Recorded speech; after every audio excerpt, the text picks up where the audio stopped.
and welcome to Visual Design with Maria. Today we're going to be talking about the principle of art proximity. Today's big idea is going to be to familiar yourself with the key term proximity and gain knowledge on how grouping different elements can create proximity and understand how it's used within a work of art.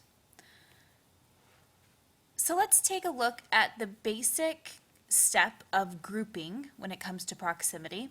And proximity is grouping the elements together, whether it's lines, shapes, colors, and it's not just referring to when a group of elements are together, but how they are grouped together. And so there's some kind of order or structure to it.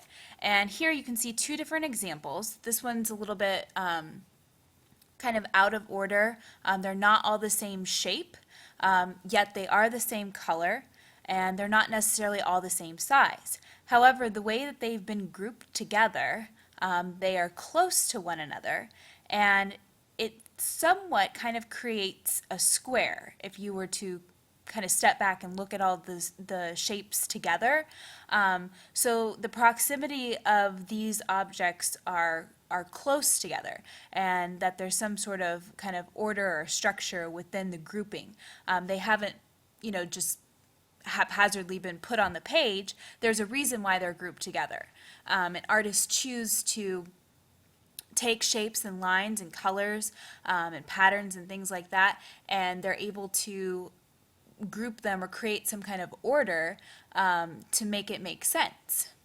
Here we have a little bit different example, and you can see that they are all the same shape, however they are different sizes, and they are grouped together as well, creating order, and they are in close proximity of one another. Even though they are not all the same size, if you look down here you can see that they are all on the same level, and that's what's creating the order. Almost like if you were to be walking down the stairs, you would take a step here and then a step here. So your eye starts here and then it leads you down. Just like when we looked here, our eye might start here or here, but we follow the shapes around, and thus it creates a square. So when you have a group, this is what it looks like within the basic kind of breakdown. Let's take a look at an example of Thomas Pollock Anschutz, The Iron Workers, Noontime, created in 1880. And we're just going to take a look at some of the elements that are going on here. You can see that the people, or the figures within the work, are all kind of placed. If you look at their arm movements, this guy's kind of stretched back, this guy's in the background, we have a guy who's kind of sitting down with this person kind of on his shoulders, then you have this person in the foreground, and if you kind of look at their arm placement, everybody's just kind of stretched out. And the proximity of these figures, they're very close together. And if you were to kind of stretch them out, you can see that they create kind of a horizontal line that stretches across the picture plane. Not only are their bodies creating this, but we have a high contrast of light and dark, and you can see that their shadows are even helping to create that greater length or that greater kind of horizontal line or even kind of rectangle here that we can see. So the close proximity of these figures and the way that the artist has painted them to be in different positions and placed them help kind of divide the picture plane. Gustav Klimt, The Kiss, created in 1907, 1908. Let's kind of zoom in. Oops, there we go. And I'm going to pull it up just a little bit so we can really kind of look at what's going on in this painting. You can see that within the male and female's clothing, there's different shapes represented, and the proximity again of these shapes are close together, and they create patterns within the work. And here the male figure has kind of this rectangular square grouping.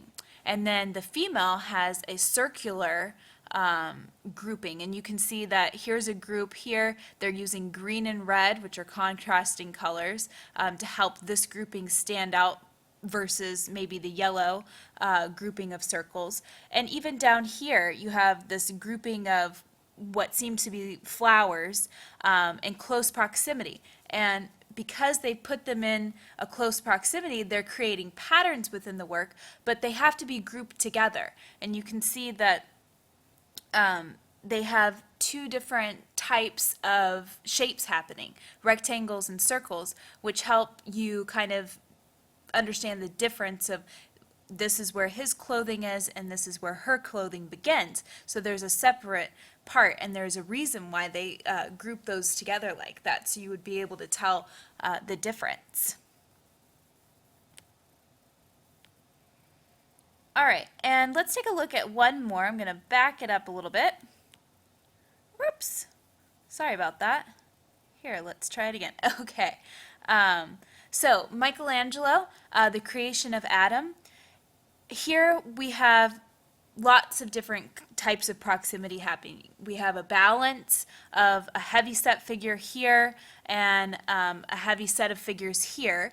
So you can see that this formation of the figure with the cherubs behind is kind of creating this circular shape, and then here we have kind of this oblong, kind of ovally shape, and they're reaching out, they're not touching each other, but they almost are. And so that is creating proximity with the work. You have a balance of the shapes, and then you have two arms stretched out, almost touching one another. So if you look, your eye automatically is drawn here, but it extends all the way to the right side of the picture plane and then all the way to the left side of the picture plane.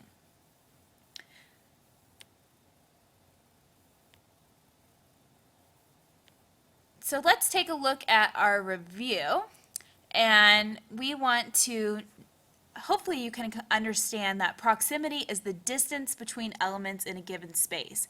And we looked at several examples. We saw the basic example of, shapes being placed together for a reason, and how artists can do that within their work. One of the iron workers stretched across the picture plane, the two figures, male and female, in the kiss with their patterned clothing, and also with Michelangelo's two predominant figures reaching out in the distance. So hopefully you've gained some knowledge on proximity. I look forward to talking to you next time.